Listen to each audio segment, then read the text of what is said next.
Olá pessoal, espero que todos estejam bem. Vamos resolver mais um exercício sobre transformadas de Laplace. É o exercício 15.25 do Fundamentos de Circuitos Elétricos. E esse é um exercício bem interessante porque a gente vai trabalhar com teorema do valor final e teorema do valor inicial também, né? Ele pede então para a gente, a primeira coisa aqui, né, para a gente considerar essa função, né, f de s é igual a 5 vezes s mais 1 dividido por s mais 2, que multiplica s mais 3. Tá? Então, essa daqui é a nossa função que a gente vai ter que trabalhar. E na primeira parte ele fala, né, para a gente usar então os teoremas do valor inicial e final para determinar f de zero e f de infinito. Né? Então, como é que a gente faz isso? Primeira coisa, a gente tem que lembrar, né, o que era o teorema do valor inicial. Né? Então, o teorema do valor inicial ele diz que o nosso f de zero ele vai ser igual ao limite de s vezes f, tá? Quando s tende ao infinito. Tá bom? Então, isso daqui é o teorema do valor inicial que a gente vai ter que trabalhar. Uma vez que a gente já tem o nosso f de s, né, que ele já deu aqui, fica fácil, né? Porque a gente tem só multiplicar o s pela nossa função, que ele já nos deu. Então, quando a gente faz isso, aplicando o limite, a gente fica com s vezes a nossa função, 5s mais 1 sobre s mais 2 vezes s mais 3. Esse 5 aqui, a gente pode passar ele, ou melhor, esse s, né, que está aqui, a gente pode passar ele para essa parte, para a parte de dentro aqui, e a gente vai ficar com a distributiva, né? Então, quando você tem um S aqui que está multiplicando esse S de dentro do parênteses mais o 1, então a gente vai ficar com 5S ao quadrado mais 5S, né? Porque está multiplicando por 1 aqui. A gente deixou de uma forma mais expandida, certo? E o denominador a gente pode também deixar ela de uma forma diferente aqui para poder trabalhar melhor, até porque a gente pode cancelar alguns termos aqui mais para frente e tal. Vamos ver como é que a gente resolve isso daqui. Bom, então, para a gente resolver isso daqui, e uma vez que ele pede, a primeira parte é determinar o valor inicial, qual que é o valor inicial? O valor inicial é quando a gente considera que a gente tem zero, né, nessa função. Então, para a gente ter zero aqui, o s ele vai tender ao infinito, né, que é o que está aqui. Isso aqui, quando a gente divide toda a nossa expressão por s ao quadrado, que é o que a gente tem aqui, né, a gente vai cancelar esse termo aqui, certo? Então, esse s ao quadrado aqui com s, o 5s ao quadrado, né, que a gente tem aqui, 5s ao quadrado, quando a gente divide por s ao quadrado, a gente fica com 5, certo? O 5s, quando a gente divide por s ao quadrado, a gente fica com 5 sobre s. E a mesma coisa aqui embaixo. Então, s ao quadrado sobre s ao quadrado dá 1.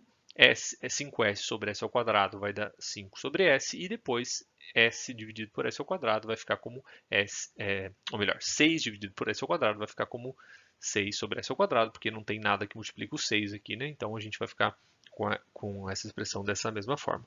Para que a gente faz isso? Porque quando a gente colocar agora o s tendendo ao infinito, isso aqui vai ficar com uma resposta com o valor de 5, né? Porque quando a gente trocar o S aqui por infinito, esse valor aqui ele vai a zero, né? E esses valores aqui também vão a zero. A gente só vai ficar com 5 sobre 1, que vai ser igual a 5. É assim que a gente faz, então, essa aplicação usando o teorema do valor inicial. Essa é a primeira parte aqui que ele pede. E aí a gente tem que fazer a mesma coisa agora para usando o teorema do valor final. E aí, como vocês podem ver, o teorema do valor final é a mesma coisa, só que com f tendendo a ou melhor, o f de infinito, né, vai ser com o limite de s tendendo a zero, né? Então, é isso aqui, tá? É a mesma coisa, a gente multiplica o s pela nossa função, só que agora o s vai tender a zero. A gente multiplica de novo, né? Então, a mesma expressão a gente vai ter, só que aí quando o s tende a zero aqui, né? Esse s aqui ele vai anular toda a nossa função, né? Porque o numerador agora ele vai a zero, tá? Por mais que aqui embaixo não, né? O denominador vai ficar, a gente ainda vai ter um número uh, uh, aqui que vai ser 6, né? Mas acaba que não vai ter valor nenhum, porque em cima vai ser zero. Tá bom? Então essa é a resposta do A. Né? A gente tem então 5 e 0 quando a gente vai determinar o f de zero e o f de infinito. Né? São os valores iniciais e finais quando a gente está usando essa função que já está no domínio da frequência. Né? Tá, aí como é que a gente faz então para o B, né? Verifique sua resposta no item A, determinando f de t usando frações parciais, né?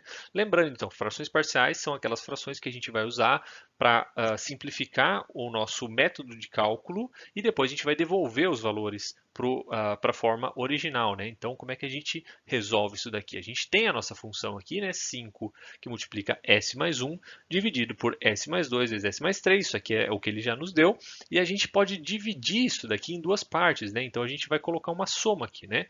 Esse a aqui, da onde que ele vem, a gente vai atribuir um valor para a, né, para a gente devolver ele nessa expressão. É por isso que a gente deixa nessa notação aqui, né, s mais 2 vezes s mais 3. Poderia deixar isso daqui numa forma exponencial? Poderia também, né? Mas para a gente trabalhar com frações parciais é interessante, ou pelo menos é mais interessante que a gente deixe dessa forma. Então, o a sobre o s mais 2 mais o b sobre s mais 3 é uma atribuição que a gente faz aqui para a função para facilitar no cálculo, né? Para a gente poder usar, então, frações parciais e resolver esse exercício. Tá bom? Então, aqui, qual que é o denominador que a gente acha? Se a gente multiplicar, né, tudo por o s mais 2 vezes s mais 3, a gente vai chegar nisso daqui, né? Basicamente, então, o valor que tem aqui, o a s mais 3 mais b s mais 2, que é igual a 5s mais 1, é por quê? Porque a gente tem a parte que é responsável pelo a e a parte que é responsável pelo b. Né? Então, isso daqui são os valores que vão multiplicar, né, para a gente poder isolar o A e o B. Então a gente tem o A aqui, que vai ficar multiplicado por S mais 3, e depois ele vai somar com o B, que vai multiplicar com S mais 2, justamente para a gente poder equalizar isso daqui com o nosso numerador, que é a parte que interessa para a gente poder achar o valor de A e B. Né? Então, como que a gente faz isso daqui? A gente pode fazer a propriedade de distribuição aqui, né? Então, 5s mais 5, porque o 5 vezes 1 vai dar 5, igual a mesma coisa aqui. A diferença é que aqui a gente tem o a e o b em evidência, e a gente pode tirar isso daqui de evidência para deixar de uma forma que fica mais fácil da gente trabalhar também, né? Então, quando a gente tira, a gente fica com as mais 3a mais bs mais 2b. A gente fez a distribuição aqui para esse lado da igualdade também, né? E aí, então, 5s mais 5 é igual a mais b vezes s, né? Mais 3a mais 2b. Por que que a gente deixou assim? Porque daí aqui a gente consegue isolar o s, né? Então, isolando o s, que é um termo comum aqui, né? Vejam que aqui a gente tem esse termo comum, a gente pode deixar o s separado ali para facilitar, né?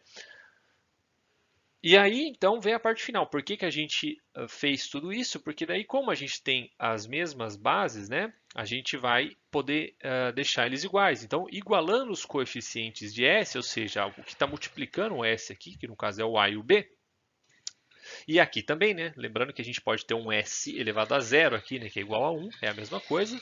Acaba sendo um coeficiente também, só que um coeficiente de valor unitário, né? Que a gente não precisa escrever aqui. Mas A mais B é igual a 5, que é essa parcela aqui, tá? Ou seja, qual que é o lado do S, qual que é a parte do S que está multiplicando aqui? É o A mais B. E aqui é o 5. Né? E aqui, qual que é o valor que está multiplicando o S elevado a zero? É o 5. E aqui é o 3A mais 2B. Por isso que ficou A mais B igual a 5 e 3A mais 2B também é igual a 5. Né? Aí a gente pode multiplicar aqui tudo por 2, enfim, aqui a gente fica com um sisteminha, né, de duas equações e duas variáveis. Aí tem várias formas de resolver isso daqui, né, algebricamente, então a gente pode escolher a melhor forma que gosta mais de trabalhar, para a gente finalmente chegar então nos valores finais de A e B. Né? Aqui eu só multipliquei por 2 para facilitar, porque daí a gente pode cancelar esse 2b aqui, né, com esse 2b depois, aí, quando a gente faz a subtração aqui, né, até deixei esse termo aqui, mas enfim, aí tem várias formas de fazer isso daqui, são duas equações e duas incógnitas, tá bom? Então a gente vai achar que o a é igual a menos 5 e o b é igual a 10, né? Para que que a gente faz isso? Porque daí agora que a gente volta nesse termo aqui que a gente tem, deixa eu apagar tudo aqui, a gente vai voltar no nosso termo principal, né? A gente já achou o A e o B, a gente vai voltar eles aqui. Né? Então a gente mantém o denominador e mantém e substitui o numerador. Então a gente já sabe o valor do A agora e a gente já sabe o valor do B. Né? Então fica fácil da gente trocar aqui. Né? A gente só volta na nossa função, né, que ele nos deu para a gente achar então a nossa resposta, né? Isso daqui é a resposta do exercício, né? Lembrando que ele quer o f de t certo? E a gente achou o f de s. Então, a gente está ainda no domínio da frequência. A gente tem que voltar para o domínio do tempo, né? Como que a gente faz isso? Eu coloquei, só repliquei aqui o que a gente tinha, né, nesse slide. A gente faz usando a transformada inversa de Laplace, né? A transformada inversa de Laplace, então, diz que, para o nosso caso, né, 1 sobre s mais a é igual a e elevado a at. Isso daqui também é uma propriedade, isso aqui é fixo, né? A gente pode depois ver como é que chega e tal, nisso daqui mais detalhadamente, mas isso aqui é uma propriedade já estabelecida e a gente pode usar ela nesse caso, porque a gente tem exatamente essa forma, né? Vejam aqui, a gente tem o menos 5 sobre S mais 2. Ele está muito parecido com essa forma aqui. A gente tem que achar, então, a melhor maneira. Quando a gente chega na nossa função aqui no domínio da frequência, a gente tem que achar o que está mais pertinente para a gente poder fazer a transformada inversa, né? Nesse caso, a gente pode ver claramente aqui que se aplica essa propriedade aqui. Mas se a gente tivesse um cosseno ou um seno, poderia ser diferente, né? Bom, resolvendo isso então, uma vez que a gente tem o 5 e o 10 aqui como coeficientes, digamos assim, então a gente vai ter o menos 5 e o 10 aqui multiplicando o nosso valor aqui da transformada inversa do Laplace. Lembrando então qual que é o nosso A, a gente tem o A aqui, né? Para cada termo, a gente tem dois termos, né? O primeiro termo é o menos 5 sobre S mais 2, o segundo 10 sobre S mais 3. Então, a gente tem um A para cada, né? O primeiro A é o 2 e o segundo A é o 3, tá bom? A gente vai, deixa eu apagar isso daqui. A gente vai chegar então na resposta final, que é o que ele pede, que é o f de t igual a menos 5 e elevado a menos 2t mais 10 elevado a e menos 3t. Né? A gente só devolveu ele para a forma original, né? Para o padrão que ele estava.